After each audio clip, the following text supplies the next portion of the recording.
Bonjour, merci d'être là. Aujourd'hui, on se retrouve pour un webinaire sur la vaccination. On va vous expliquer les dernières nouvelles sur les vaccins et puis les dernières recommandations. Aujourd'hui, on accueille le docteur Brière, gériatre au CHU d'Angers, Justine Chabreau du Gérontopole Pays de la Loire et moi-même, je suis Jocelyne Guillon, la directrice du Magogie.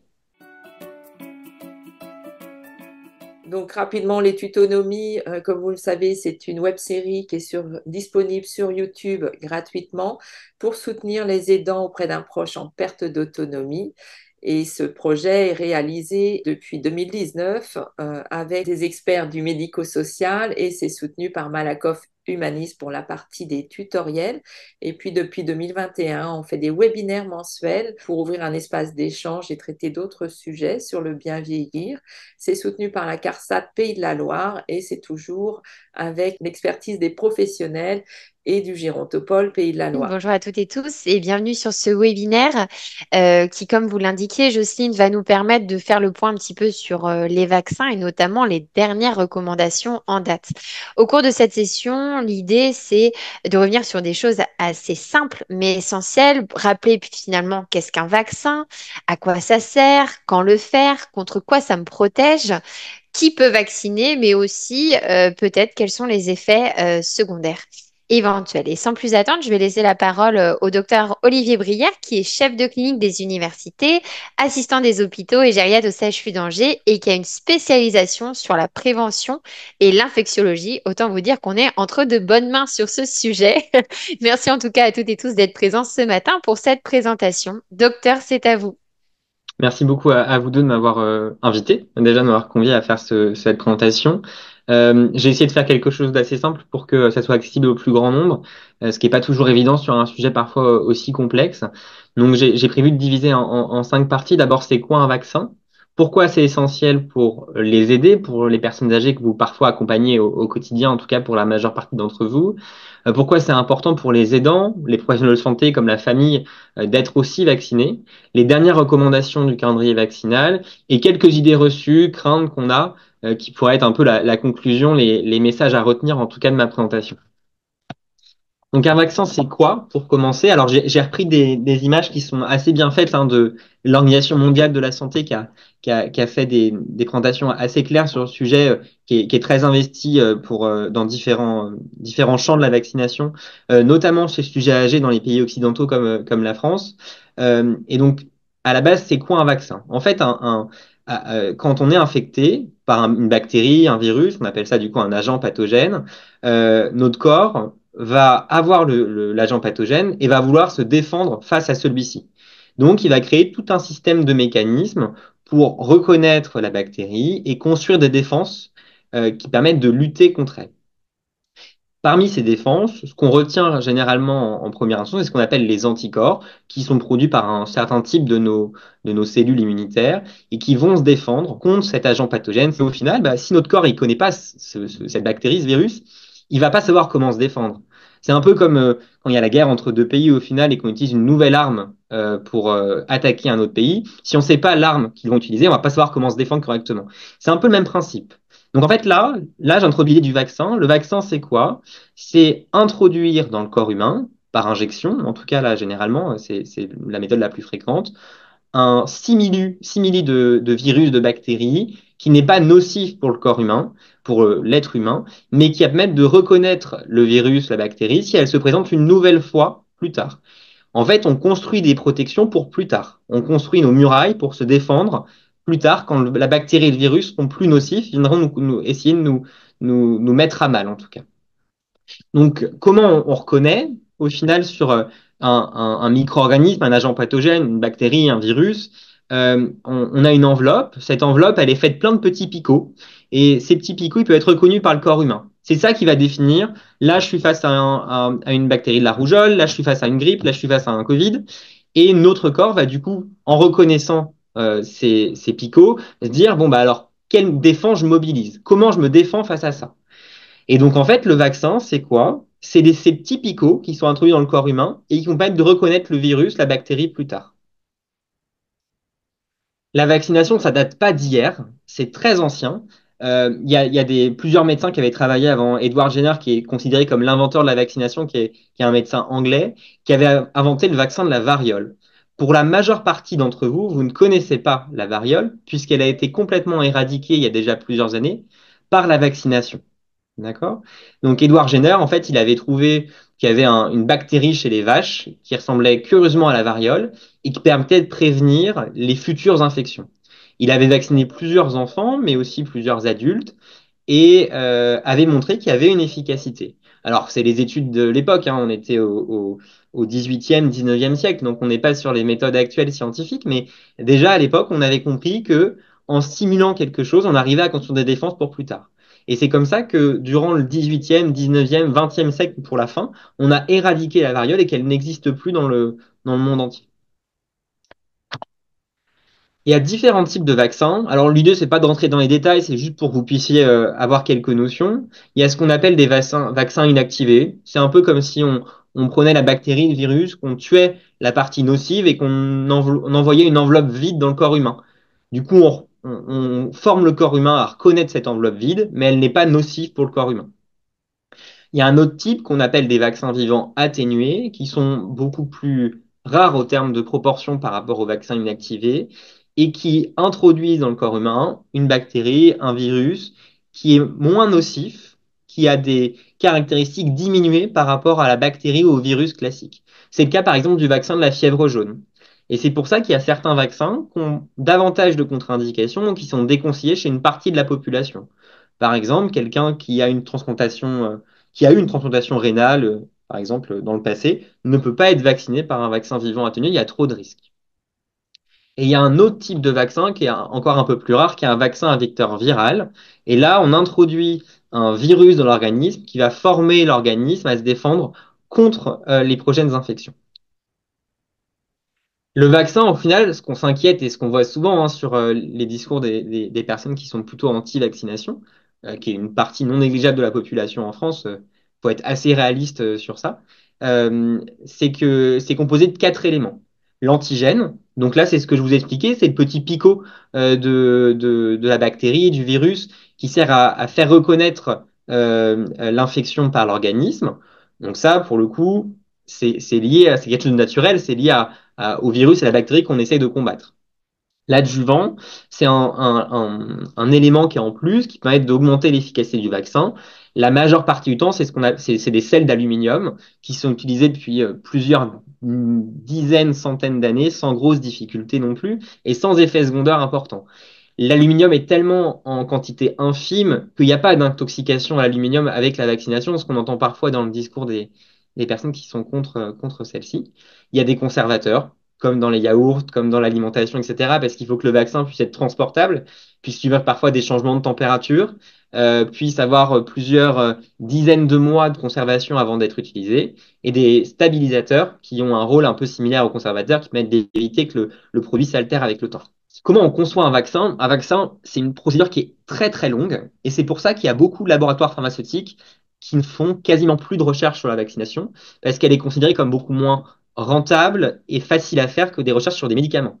En fait, la vaccination, au début, on va le tester sur une toute petite échelle. On appelle ça des études de tolérance. Sur des volontaires sains, on va regarder s'ils tolèrent bien la vaccination. Ensuite, on va élargir un peu notre spectre. On va prendre des personnes qui sont malades, mais en plus petit nombre que les prochaines phases, et on va regarder s'il y a une balance efficacité-tolérance qui est bonne. Puis après, une fois que ces deux étapes elles sont considérées comme réussi, en tout cas, et qu'on a une diminution de l'incidence des infections par la suite, eh ben, on teste à plus grande échelle. C'est ce qu'on appelle les études de phase 3. C'est ce qui a été fait pour le Covid durant les premiers mois de la pandémie, par exemple. En 6 à 9 mois, ils ont réussi à inclure énormément de patients. Il y a des études, de multiples études qui ont été faites avec plusieurs centaines de milliers de patients au final, au total, et qui ont montré une efficacité de ces vaccins. Là, on teste davantage l'efficacité et l'incidence des effets rares. Parce qu'effectivement, sur un essai avec des plus petits effectifs, si on teste le vaccin sur 100 personnes, s'il y a un effet indésirable rare à 0,00001% des patients, on ne l'aura pas sur 100 patients probablement. Et ensuite, on regarde en vie réelle. Ça veut dire que le vaccin, il est toujours sur surveillance. Il y a l'État, il y a l'Agence nationale de sécurité du médicament qui va regarder tout au cours de la vie du médicament du vaccin s'il y a des effets indésirables qui n'avaient pas été remarqués durant les phases de test. Il faut être réaliste. Il peut y avoir des effets indésirables qui n'ont pas été remarqués, mais généralement, c'est des effets indésirables qui sont à proportion très très faible parce que déjà les premières phases ont inclus beaucoup de patients. Donc normalement, les effets secondaires fréquents, on les a déjà marqués et on a déjà considéré que l'efficacité était plus importante que le risque pour le patient. Et là, je vous ai mis un petit graphique qui, je trouve, parle assez, étant donné que la vaccination anti-Covid a été beaucoup décriée au moment de la pandémie. On a eu comme déclaration d'effets indésirables pendant la première phase de vaccination qui a duré 1 an à peu près entre décembre 2020 et novembre 2021, 111 000 cas d'effets indésirables, mais pour 100 millions de doses administrées. En fait, ça fait 0,0001% d'effets indésirables. Et vous voyez que les effets graves, c'est 25%. Donc, on est à 0,0000025% d'effets graves, ce qui est vraiment infime pour un médicament. Il y a plus de risques à prendre sa voiture que de se faire vacciner, en fait, actuellement là. Sachant qu'à cette époque, il y avait quand même de la défiance sur la vaccination de la part des Français, enfin même de tous les Européens en pratique, même de tous les autres pays du monde. Et donc on surdéclarait les effets indésirables. On a tous eu un vaccin contre la grippe et avoir un peu mal au bras au final après la vaccination. Ça, est-ce qu'on considère que c'est un effet indésirable ou juste un effet de la vaccination à court terme temporaire? En médecine, en tout cas, on différencie vraiment les deux. On considère qu'un effet indésirable, ça a des conséquences sur long terme et que l'effet de la douleur au point d'injection ou de la fatigue, on est plutôt sur ce qu'on appelle de la réactogénicité et qui est logique avec la vaccination parce qu'on va entraîner le corps à se défendre. Donc ça, c'était pour introduire mon propos. Après, pourquoi la vaccination, elle a été essentielle? En fait, quand on devient âgé, notre système immunitaire, il vieillit. Et malheureusement, comme beaucoup de choses qui vieillissent, on diminue notre efficacité. Ça veut dire qu'au lieu de nous défendre parfaitement contre une infection, eh ben, nos cellules vont être un peu plus feignantes et vont avoir davantage de mal à se défendre.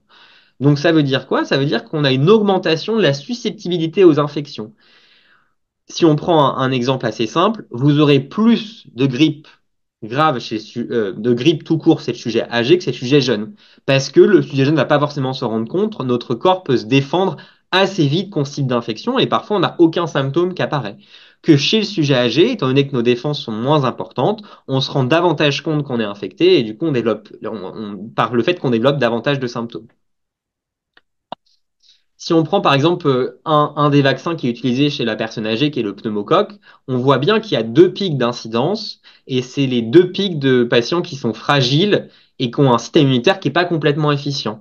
C'est le sujet très très jeune, de moins d'1 an, qui fait des infections à pneumocoque, principalement des méningites, c'est les infections au niveau du cerveau, et les sujets âgés, à partir de 60, 65 ans, plutôt 65 ans d'ailleurs, qui fait des infections à pneumocoque, soit des pneumopathies, des infections pulmonaires, soit des infections, des méningites, des infections du liquide autour du cerveau. Là, je vous ai mis un petit graphique qui résume l'incidence des infections à pneumocoque. Elle a été modifiée à plusieurs reprises. La dernière modification, elle date de cette année, mais celle avant, elle datait de 2010. Et en 2010, on a rendu obligatoire la vaccination du pneumocoque chez le nourrisson. Et donc, on voit bien que sur les courbes vertes claires et vertes foncées, vertes claires qui sont les sujets âgés et vertes foncées qui sont les nourrissons, enfin les enfants de bas âge, on voit bien que la vaccination, par le fait de vacciner les enfants, a permis de diminuer l'incidence, donc le nombre de cas de pneumocoque, sans forcément vacciner obligatoirement les personnes âgées. J'introduis quoi comme notion? J'introduis la question de la transmissibilité qu'on va revoir tout à l'heure. J'ai parlé du fait que les cellules étaient plus feignantes, qu'elles avaient plus de mal à combattre l'infection quand on était âgé. Elles ont du coup une incidence d'infection qui est plus importante. On est davantage infecté quand on est un sujet âgé, mais on fait aussi des infections plus graves. Parce que notre corps, comme il va moins se défendre, eh ben, on va développer davantage de symptômes. Et du coup, il y a davantage, par exemple, de gens qui ont une grippe et qui ont besoin d'oxygène quand on est âgé que quand on n'est pas âgé. Donc, qui ont besoin d'être hospitalisés. Et on sait, par exemple, que l'hospitalisation de quelqu'un d'âgé est un changement, un turnover qui est très important dans la trajectoire de vie et qui peut conduire à plein de complications. Donc au final, tout ça pour dire quoi? Pour dire que l'efficacité vaccinale, elle se mesure par deux marqueurs différents. Au final, on se protège individuellement, on réduit son risque d'avoir une infection, donc d'avoir des complications de l'infection, mais aussi d'avoir une infection grave. Donc devoir être hospitalisé, perdre de l'autonomie, devoir rester loin de son domicile pendant plusieurs jours. Et on sait que le domicile, c'est important chez les sujets âgés parce qu'il y a les repères, parce qu'on a son mode de vie, parce qu'on fait sa toilette tout seul, etc., etc. Mais ce qui est aussi important de comprendre, c'est qu'on réduit son risque de transmission à autrui. Ça veut dire qu'en se protégeant, on protège les autres. D'accord? On a un aspect collectif qui est assez important. Et on pourrait se dire, bah, on réduit uniquement le risque d'infection, mais en fait, la vaccination, ça va bien au-delà de ça. Ça veut dire qu'en réduisant notre risque d'avoir une infection, bah, on réduit notre risque d'avoir un AVC, qui est un accident vasculaire cérébral, qui peut créer, par exemple, une hémiplégie, des troubles de l'équilibre, une perte de la vision, euh, une, une perte de la marche, etc., etc. On réduit son risque de mortalité, toutes causes confondues. On réduit son risque d'infarctus et on réduit son risque de dépendance. Ça a été prouvé par de nombreuses études. Moi, je vous ai mis une source parce que je trouve ça important quand même de citer mes sources qui résument à peu près l'efficacité de la vaccination chez le sujet âgé. Maintenant, pourquoi les aidants doivent se faire vacciner? Bon, on l'a un peu abordé au final. Le rôle des aidants, c'est de diminuer la transmission des infections. Donc, on sait que les aidants, que ce soit des professionnels ou des non-professionnels, ont des liens étroits avec des personnes qui sont considérées comme vulnérables. Vulnérables parce qu'âgées, parce que fragiles, parce que présentant des comorbidités, des antécédents, des maladies particulières, et donc ont un risque augmenté de faire une complication grave d'une infection, et notamment de décéder de l'infection. Et donc, en augmentant le risque de transmission des infections, on augmente le risque de décès, on augmente le risque de perte de qualité de vie, on augmente le risque de dépendance. Et si on augmente ce risque de dépendance, si on augmente ce risque de perte d'autonomie au domicile, ben on augmente les risques spécifiques aux aidants. Ça veut dire là, beaucoup plus dépendant à domicile, c'est pas la même charge en soins pour quelqu'un. On doit l'accompagner au quotidien, on doit l'aider à faire ses soins. Et on l'expose à plein d'autres risques différents, notamment des risques de dépression, etc. Donc là, c'est pour résumer, c'était l'OMS qui a fait ce petit graphique et effectivement, je le trouve assez pertinent. Donc le vaccin, ça me protège, c'est le premier graphique. Mais au final, il faut aussi penser qu'il y a des personnes qui ne peuvent pas être vaccinées parce qu'ils ont des contre-indications, parce qu'ils ont des allergies, parce qu'ils ont des médicaments particuliers qui font faire que l'immunité ne pourra pas se faire. Et en fait, en se vaccinant, bah, on protège aussi ces personnes-là qui n'auront pas la chance de pouvoir être vaccinées. Maintenant, sur le plan des recommandations, ce que définit l'HAS, qui est la Haute Autorité de Santé, qui décide de la politique vaccinale, entre autres en France, c'est ce tableau-là. Bon, il n'est pas très facile à lire, donc je me suis permis de détailler tout. Je me suis permis de détailler uniquement les vaccinations qui sont quasiment déployables à toute la population âgée, mais évidemment, selon les cas particuliers, selon vos projets de vie, selon le fait que vous alliez voyager ou pas, on n'aura pas les mêmes vaccins à faire. Et dans ce cas-là, je vous conseille de prendre rendez-vous avec votre médecin traitant, par exemple. Donc, par exemple, si on fait vaccin par vaccin, la grippe est une infection assez bénigne chez le sujet jeune, hein. On a tous eu la grippe avec des courbatures, une fatigue importante, une toux. On reste cloué au lit pendant quelques jours, puis après, on se remet. Quand on est jeune, quand on est actif, c'est à peu près ce qui se passe. Quand on est âgé, au final, on peut faire des infections pulmonaires assez graves à la grippe et présenter le besoin d'être hospitalisé. Il y a un vaccin qui existe. Ce vaccin, il doit être fait tous les ans à partir de l'âge de 65 ans. Il est aussi recommandé pour les professionnels de santé en contact avec des patients vulnérables. Il peut être aussi prescrit par le médecin traitant pour des personnes qui sont aidantes au domicile et qui sont en contact avec des patients vulnérables. Ce vaccin, pourquoi il change tous les ans? C'est que la grippe, c'est un virus qui mute. Ça veut dire quoi qui mute? Ça veut dire qu'il change de forme, parfois d'année en année. Donc le vaccin, il s'adapte à ces modifications et il essaye de cibler au maximum pour que l'efficacité chaque année soit au maximum. Il y a des années, comme c'est de la prédiction, l'efficacité va être uniquement de 30%. Mais généralement, on arrive plus sur une efficacité entre 60 et 70%. Ça veut dire qu'avec la vaccination, on évite 6 ou 7 infections sur 10, ce qui est vraiment très important déjà comme gain. Et même si on n'évite pas l'infection, ça a été montré qu'on évite surtout la gravité de l'infection. Donc le fait d'être hospitalisé, par exemple. Le Covid, vous en avez entendu parler, il y a eu beaucoup de débats là-dessus. Le Covid, du coup, pour resituer les choses, hein, c'est un virus qui est apparu en décembre 2019 en Asie, qui a envahi progressivement l'Europe durant février-mars 2020 et qui a créé la pandémie avec le confinement, etc., durant le début 2020 et fin 2020, avec une vaccination qui a été possible à partir de décembre 2020, si je me trompe pas dans mes chiffres. Le virus, il a, pareil, comme la grippe, muté plusieurs fois depuis 2020. Et c'est pas le même virus maintenant qu'en 2020. C'est-à-dire que maintenant, chez le sujet jeune, on s'en rend même plus compte. Vous savez pas si vous avez le Covid, la grippe, vous testez pas forcément. Chez le sujet âgé, par contre, ça continue à donner des formes graves, notamment un des symptômes qui est le plus fréquent sur le Covid, c'est pas forcément les problèmes respiratoires, c'est la fatigue et le risque de chute. On sait que le Covid augmente le risque de chute chez le sujet âgé, et la chute chez le sujet âgé est quelque chose est un élément très important à prendre en compte, parce qu'en lien avec plein de complications. Si on chute et qu'on est âgé et qu'on a une fragilité, par exemple, osseuse, on a un risque de se faire des fractures de manière importante. Et du coup, d'être hospitalisé, d'avoir une opération, d'avoir les complications opératoires, devoir aller en rééducation pendant plusieurs mois. Les recommandations sur le Covid, elles ont changé à plusieurs reprises. Désormais, on considère qu'il faut se vacciner une fois par an, au même moment que la grippe. Le vaccin contre le Covid peut être fait au même moment, à partir de 65 ans. La seule exception, c'est pour les personnes qui ont plus de 80 ans ou qui vivent en collectivité type en maison de retraite ou en foyer logement, qui nécessitent 2 vaccinations par an, une à l'automne, une au printemps. Parce qu'on sait que l'efficacité de la vaccination diminue assez rapidement avec le temps et qu'en collectivité, le risque d'attraper le Covid est plus important qu'en population externe, en population libérale. Désormais, il n'y a plus que 2 vaccins. On vous avait parlé du vaccin ARN messager, hein, qui était le vaccin de Pfizer, c'est souvent comme ça que vous le connaissez, qui s'appelle Comirnaty. C'est encore le vaccin qui est recommandé. Il a le virus. Et le projet, sans doute, dans les prochaines années, c'est d'avoir un vaccin qui soit combiné à la grippe, pour pouvoir faire uniquement une injection par an avec les deux virus au même moment, les 2 protections au même moment. Et il y a un autre vaccin qui est Nuvaxovid, qui n'existait pas à l'époque du début de la pandémie et qui par contre lui n'est pas ARN messager, qui est un vaccin inactivé à protéines, qui est recommandé uniquement s'il y a une défiance par rapport au vaccin ARN messager ou s'il y a une contre-indication. Une des autres vaccinations qui est obligatoire, en tout cas qui est recommandée fortement par les autorités de santé en France, c'est la vaccination diphtérie, tétanos, poliomyélite. La polio, vous en entendez plus parler parce qu'elle a quasiment été anéantie en France. Il y en a encore quelques cas par an, mais franchement, c'est à la marge.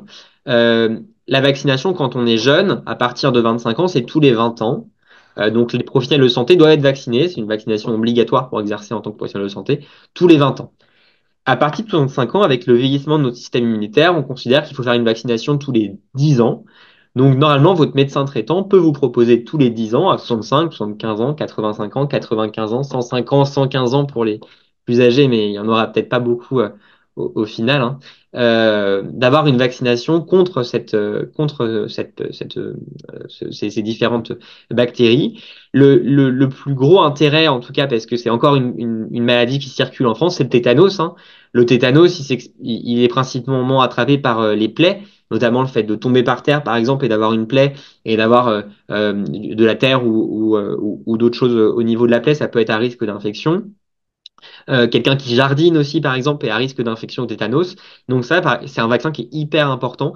Le tétanos, ça touche majoritairement des femmes, pour être assez complet. La vaccination pneumocoque, le pneumocoque, ça vous parle peut-être, mais sans doute pas.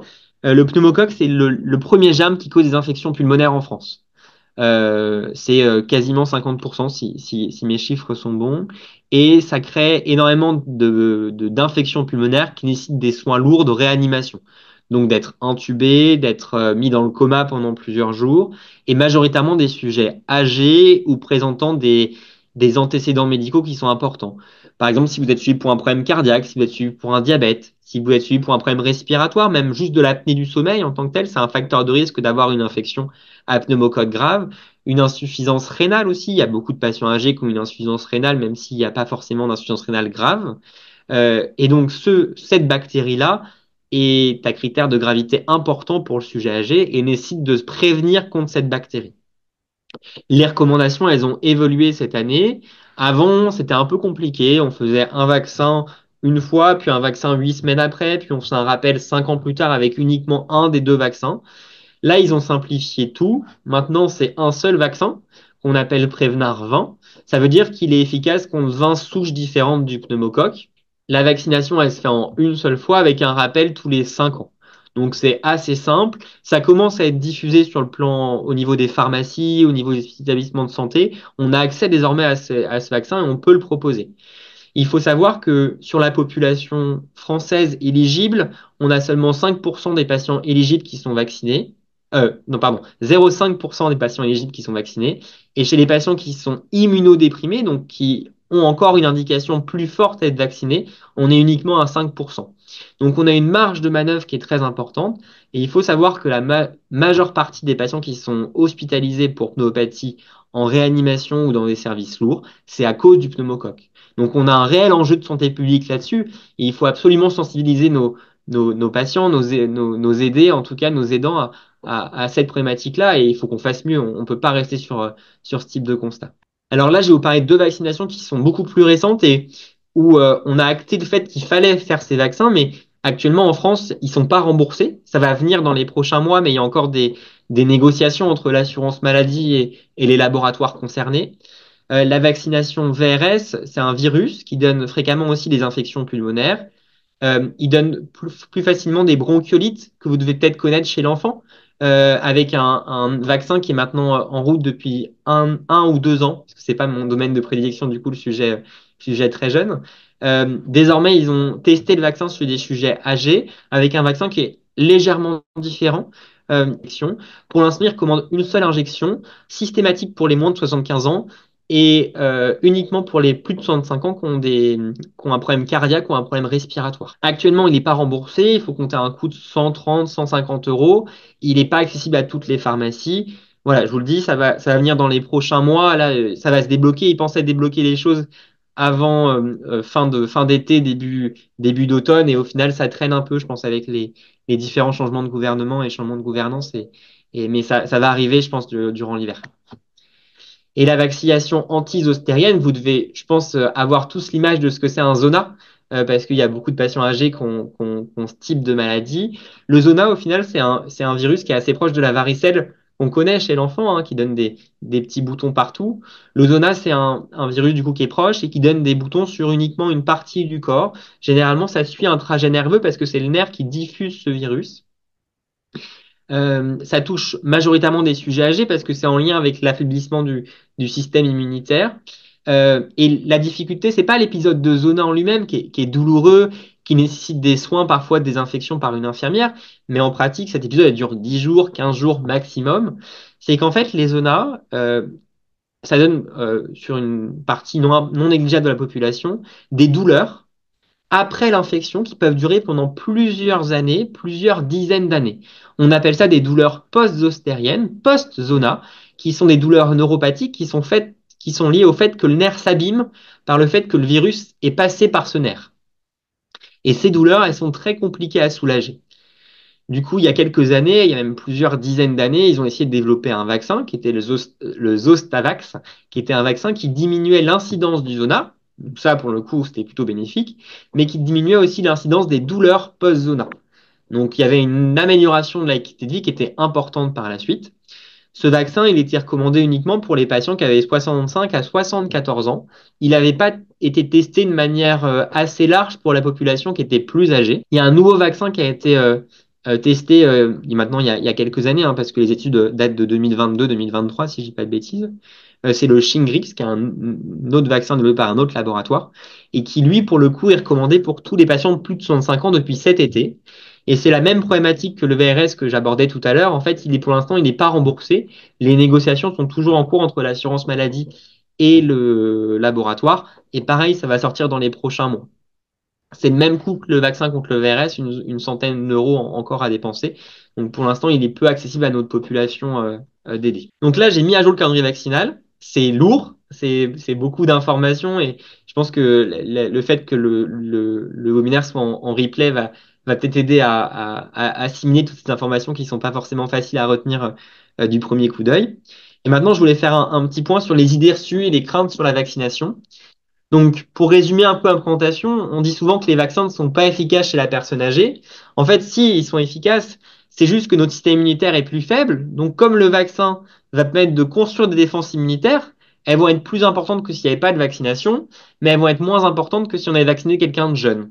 Donc, les vaccins, ils restent efficaces pour prévenir les formes graves de la maladie, mais pas forcément pour prévenir tout le temps la survenue de la maladie. Ça prévient surtout les complications et la gravité de celle-ci. Donc, c'est utile en pratique. Les vaccins, ils ont trop d'effets secondaires. En fait, les effets secondaires, ils sont généralement bénins, ils sont temporaires. C'est ce qu'on appelle la réactogénicité. Je vous en ai parlé en début de topo. C'est les douleurs au point d'injection. C'est la fatigue à 24 heures de la piqûre. C'est la petite fièvre, le petit fébricule post-injection. Ça, c'est normal, en fait. Notre corps va se défendre, va produire des cellules qui vont vouloir se défendre contre ce qu'on a injecté. Donc, en fait, c'est une réaction qui est normale et qui est saine pour le corps. Donc, il faut la tolérer. Par contre, les effets secondaires qui sont graves, je pense aux effets cardiaques, je pense à tout le débat autour de la sclérose en plaques, qui était un débat qui était actif avec le vaccin contre le tétanos, si je dis pas de bêtises, il y a quelques années, mais j'étais même pas encore médecin à cette époque, hein. C'est des effets qui sont extrêmement rares, et au final, on a montré que le pourcentage de patients, par exemple, qui sont atteints de la sclérose en plaques parmi les personnes vaccinées par rapport aux patients non vaccinés, elle est identique au final.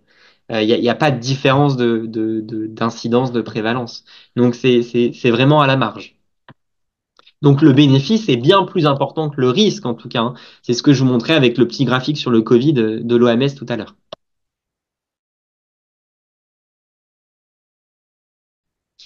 Si je suis en bonne santé, bah au final, c'est ce qu'on disait aussi au début, hein, c'est que la vaccination, ça vous protège. Heureusement que ça me protège, je le fais aussi pour moi, mais ça protège les autres. Ça protège les personnes qui peuvent se faire vacciner, mais qui ont un système immunitaire qui est plus faible, et ça protège ceux qui peuvent pas se vacciner parce qu'ils ont d'autres maladies. Et ça limite du coup la propagation des maladies. Ça préserve aussi notre système de santé, parce qu'on imagine bien que si on augmente x3, x4 le nombre de patients qui doivent être hospitalisés au quotidien, bah, notre système de santé, il tient pas, hein. On le voit, il y a plein d'articles dans les journaux sur la saturation des urgences, le fait qu'il n'y ait pas de place à l'hôpital, le fait qu'on diminue le nombre de lits. Mais en fait, la vaccination, ça permet aussi de protéger tout ça. Ça permet de se dire, bah, on diminue le nombre de personnes qui ont besoin de soins lourds et on les réserve à des personnes qui ont vraiment besoin. Les vaccins, ils sont dangereux. Bah, c'est un peu ce que je vous disais tout à l'heure, hein. Ils sont testés sur des grandes populations pendant plusieurs années. Ils sont surveillés par l'Agence nationale de sécurité du médicament pendant plusieurs centaines d'années par la suite, durant toute la vie du vaccin, même de tous les médicaments. Et les effets indésirables graves, ils sont extrêmement rares, hein. C'est l'ordre de 0,00025% comme pour le Covid, hein. Et le dernier point, c'est que souvent on se dit, bah, seul mon médecin peut se vacciner parce que j'ai confiance en lui. Bon, la démographie médicale en France, elle est pas terrible et la vision pour les prochaines années, c'est pas ça, hein. Il y a des territoires, hein, je pense à des territoires qui sont très sous-dotés, hein. Tout ce qui est le centre Val-des-Loire, la Mayenne qui est plus proche du territoire où j'exerce, la Sarthe, qui ont un vrai problème de démographie médicale et qui n'auront probablement pas assez de médecins pour faire tous les actes médicaux ou paramédicaux nécessaires pour la population. Et ben en fait, la vaccination, elle est possible par de nombreux professionnels de santé, en tout cas pour la population générale, effectivement par votre médecin généraliste, mais aussi votre médecin spécialiste, si vous êtes suivi par un pneumologue, un cardiologue, un médecin du sang, un néphrologue qui soigne le rein. Il peut être fait par votre pharmacien, sans forcément avoir une prescription du médecin avant. Donc vous allez juste en pharmacie pour avoir votre vaccination grippe, vous l'aurez directement. Pas besoin de reprendre rendez-vous avec votre infirmière par la suite par des sages-femmes. C'est un peu moins le cas sur une population âgée parce qu'il n'y a pas de suivi par des sages-femmes quand on a 75 ans généralement, mais en tout cas, elles peuvent vacciner et elles peuvent vacciner les patients âgés, hein, ce qui est assez étonnant, mais c'est le cas. Les infirmières libérales, il y a beaucoup de patients à nous qui ont une infirmière qui vient le matin ou une fois par semaine pour les médicaments, par exemple. Elles peuvent faire la vaccination contre la grippe, contre le Covid, contre le tétanos aussi au même moment. Et plus étonnant, et ça pour le coup je ne le savais pas, ça m'a permis aussi de redécouvrir cette partie-là, les laboratoires d'analyse médicaux peuvent aussi vacciner. Donc vous pouvez aussi prendre des rendez-vous auprès d'eux pour faire cette vaccination. Donc si j'avais un seul message que vous deviez retenir sur cette présentation, c'est vaccinez-vous, protégez-vous, mais aussi protégez les autres. C'est très important. C'est une méthode de prévention qui est ancienne, qui est éprouvée, qui est sûre et qui est accessible auprès de nombreux professionnels de santé. Renseignez-vous et faites-le. Merci beaucoup, docteur Brigard. En effet, c'était extrêmement complet. Donc, merci pour ce travail de présentation. Merci beaucoup. Je Merci. remercie la CARSAT pour son soutien et je vous souhaite une belle journée. Merci. Au revoir.